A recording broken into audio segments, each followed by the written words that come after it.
semuanya, pada video kali ini kami akan membahas materi senyawa ionik. Senyawa ionik adalah senyawa kimia yang terbentuk dari ikatan antara ion positif atau kation dan ion negatif atau anion. Ikatan ini terjadi karena adanya perpindahan elektron dari atom logam ke atom non-logam.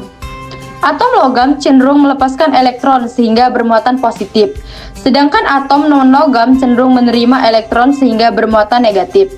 Perbedaan muatan inilah yang menyebabkan terjadi gaya tarik elektrostatik yang sangat kuat antara kedua ion tersebut.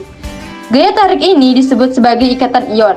Ikatan ion bersifat kuat dan stabil, sehingga senyawa ionik umumnya terbentuk dalam keadaan padat. Contoh senyawa ionik yang sering kita temui dalam kehidupan sehari-hari adalah natrium klorida atau garam dapur NaCl, yang berperan penting dalam kehidupan manusia. Senyawa ionik memiliki struktur khas berupa kisi kristal. Dalam struktur ini, ion positif dan ion negatif tersusun secara teratur dan berulang ke segala arah. Setiap ion positif akan dikelilingi oleh ion negatif dan sebaliknya. Susunan ini bertujuan untuk mencapai kondisi yang paling stabil, karena susunannya sangat teratur. Senyawa ionik memiliki bentuk kristal yang jelas dan bersifat keras. Namun, di balik sifat keras tersebut, senyawa ionik juga bersifat rapuh. Ketika kristal diberi tekanan ataupun dipukul, lapisan ion dapat bergeser. Pergeseran ini menyebabkan ion dengan muatan yang sama saling berhadapan, sehingga terjadi gaya tolak yang mengakibatkan kristal mudah pecah. Salah satu ciri utama senyawa ionik adalah memiliki titik leleh dan titik didih yang tinggi. Hal ini disebabkan oleh kuatnya ikatan antara ion positif dan ion negatif. Untuk memutuskan ikatan ion tersebut, diperlukan energi yang sangat besar. Energi ini biasanya diperoleh melalui pemanasan dengan suhu tinggi. Oleh karena itu, senyawa ionik tidak mudah berubah wujud pada suhu rendah. Sebagai contoh, garam dapur tetap berada dalam bentuk padat meskipun dipanaskan pada suhu tinggi dalam kehidupan sehari-hari. Sifat ini menunjukkan bahwa senyawa ionik memiliki kestabilan termal yang tinggi, sehingga banyak digunakan dalam berbagai bidang termasuk industri dan laboratorium. Banyak senyawa ionik mudah larut dalam air.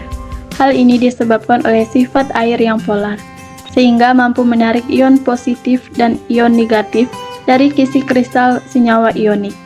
Ketika senyawa ionik dilarutkan dalam air, ikatan antar ion akan terlepas. Ion tersebut kemudian dikelilingi oleh molekul air dan menyebar ke seluruh larutan. Proses ini disebut sebagai disosiasi ion. Namun demikian, perlu diketahui bahwa tidak semua senyawa ionik larut dalam air. Tingkat kelarutan dipengaruhi oleh jenis ion penyusun dan kekuatan ikatan antar ion tersebut. Oleh karena itu, kelarutan senyawa ionik dapat berbeda-beda. Senyawa ionik memiliki kemampuan menghantarkan arus listrik, tetapi hanya pada kondisi tertentu. Dalam keadaan padat, ion-ion dalam senyawa ionik tidak dapat bergerak bebas sehingga tidak dapat menghantarkan listrik.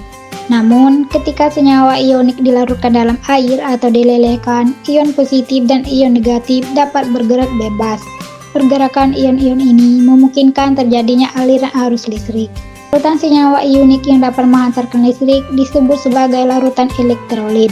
Contoh penerapan sifat ini dapat ditemukan pada cairan elektrolit, baterai, serta berbagai proses kimia dan industri.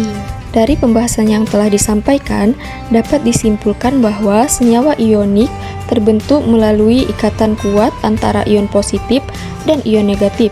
Senyawa ini memiliki sifat khas berupa struktur kristal, sifat keras namun rapuh, titik leleh tinggi, sebagian besar larut dalam air, serta mampu menghantarkan arus listrik dalam keadaan cair atau terlarut. Jika dikaitkan dengan kajian Islam, perbedaan muatan antara ion positif dan ion negatif justru membuat keduanya saling melengkapi dan membentuk kesatuan yang kuat. Sebagaimana sabda Rasulullah SAW, "Al-mu'minu lil mu'mini kal buyani yashuddu ba'duhu ba'dah." Artinya, seorang mukmin dengan mukmin yang lain itu seperti bangunan yang saling menguatkan satu sama lain. Hadis ini mengajarkan bahwa sesama mukmin harus saling menguatkan, sebagaimana ion-ion dalam senyawa ionik yang saling berikatan kuat. Dengan demikian, ilmu kimia dan nilai Islam dapat saling melengkapi dalam kehidupan. Demikianlah pembahasan dari kelompok kami mengenai senyawa ionik. Semoga materi ini bermanfaat bagi kita semua.